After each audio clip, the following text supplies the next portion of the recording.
Hello guys. आज हम चर्चा करेंगे मध्य प्रदेश के सबसे हॉट टॉपिक पे, जो कि इस समय चल रहा है, पटवारी भर्ती परीक्षा घोटाला।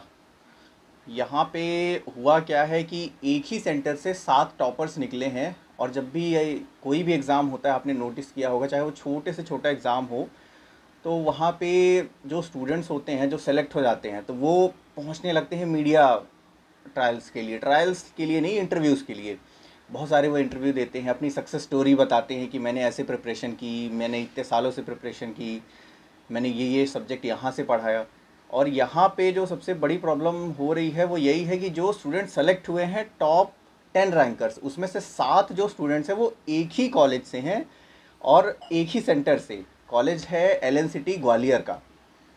तो ये बहुत ही हॉट टॉपिक बना हुआ है मध्य प्रदेश में, ये बहुत ही चर्चा का विषय बना हुआ है।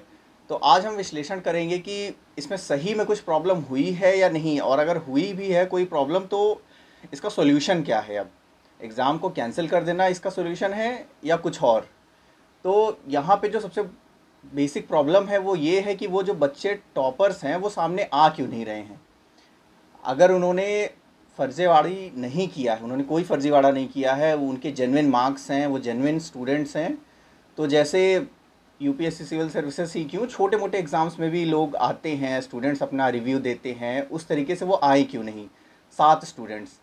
इसके अलावा एक और जो चीज़ सामने निकल के आई है वो है फिज़िकली डिसेबल्ड का कोटा यूज़ किया है स्टूडेंट्स ने, बहुत सारे लोगों ने, और वो फेक किया है, ये भी न्यूज़ में चल रहा है। तो अब इस पे भी जांच होनी चाहिए, ये भी एक जांच का विषय है। और इसके अलावा पेपर जो है वो सॉल्वर से सॉल्व कराए गए किसी दूसरे सर्वर पे, मतलब स्टूडेंट बैठा है सेंटर के अंदर और पेपर सॉल्व कर रहा है कोई और, कोई सॉल्वर, कोई एक्सपर्ट। और व्यापम की आपको पास्ट हिस्ट्री भी पता है कि व्यापम में कई सारे घोटाले हो चुके हैं। तो इस वजह से ये सारी चीज़ें जो हैं शक के दायरे में आती हैं कि हाँ कुछ तो गड़बड़ है। और चीफ मिनिस्टर का ट्वीट भी आ गया नेक्स्ट डे इटसेल्फ, अगले ही दिन चीफ मिनिस्टर का ट्वीट आ गया जब बहुत सारे स्टूडेंट्स ने यहाँ धरना प्रदर्शन किया। तो अब इसमें सॉल्यूशन क्या है, क्योंकि जो बच्चे सेलेक्ट हुए हैं उसमें से अगर ये हम मान भी लें कि लगभग 1000 या 500 या 2000 जितने भी बच्चे हैं जो फर्जी हैं, उसके अलावा बचे हुए स्टूडेंट्स तो ठीक है ना, बचे हुए स्टूडेंट्स ने अपनी पढ़ाई की, अपनी मेहनत की और उससे मार्क्स लाए हैं, तो उनके साथ क्या। यहाँ पे सॉल्यूशन ये हो सकता है कि इन्वेस्टिगेशन कराई जाए सेंट्रल एजेंसी के द्वारा, या तो सीबीआई या दूसरी किसी एजेंसी के द्वारा, सेंट्रल गवर्नमेंट की एजेंसी कोई भी इस पर जाँच करे।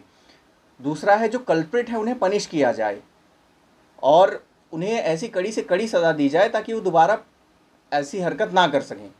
तीसरी चीज़ ये हो सकता है कि जो एग्ज़ाम का रिस्पॉन्स शीट है, जैसे हम एग्ज़ाम देते हैं तो ऑफलाइन एग्ज़ाम्स में क्या होता है कि हम ओएमआर शीट पे सर्कल कर देते हैं और क्वेश्चन पेपर हम घर ले आते हैं, मगर उस पर ऑनलाइन एग्ज़ाम्स में तो ऐसा कुछ होता नहीं है। तो ऑनलाइन एग्ज़ाम में ऐसा होता है कि जो हमें रिस्पॉन्स शीट हमें हमारी मिलती है, तो एक एक सेकंड का, एक एक टाइम का वहाँ पे रिकॉर्डिंग होता है।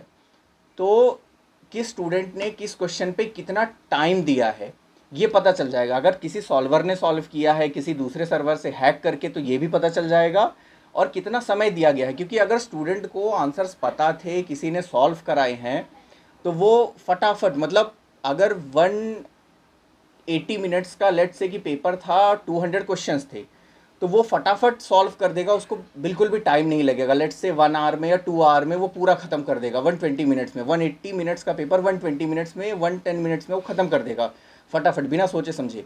जबकि मैथ्स और रीजनिंग वगैरह ऐसे टॉपिक्स हैं जहां आपको टाइम लगेगा, आप एनालिसिस करोगे, आप सॉल्व करोगे, तो टाइम लगेगा, टाइम टेकिंग है ये।